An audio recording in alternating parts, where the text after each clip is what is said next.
ஓம் உயிரான ஈஸ்வரா, உம் துருவ நட்சத்திரத்து பேருருள் பேருளி, உம் வெள்ளி விளாகும் பத்ரேஸ்வரி அம்மா துணை.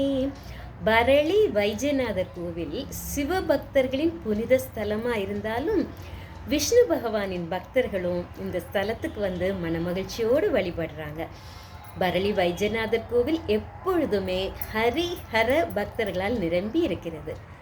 ஸ்ரீகிருஷ்ணனின் விழாக்கள் சிவபெருமானின் திருவிழாக்களோடு மிகுந்த கொண்டாட்டத்துடன் கொண்டாடப்படுகிறது. அந்த கொண்டாட்டங்களில் துளசி இலைக்கும் வில்வ இலைக்கும் உள்ள வேறுபாடுகள் கூட காணாமல் போய்விடுகிறது. சிவபெருமானுக்கு துளசி சமர்ப்பிக்கப்படுகிறது, விஷ்ணு பகவானுக்கு வில்வ இலை சமர்ப்பிக்கப்படுகிறது. இந்த தனித்துவமான நடைமுறை பரளி வைத்தியநாதர் கோவிலில் மட்டுமே காணப்படுகிறது.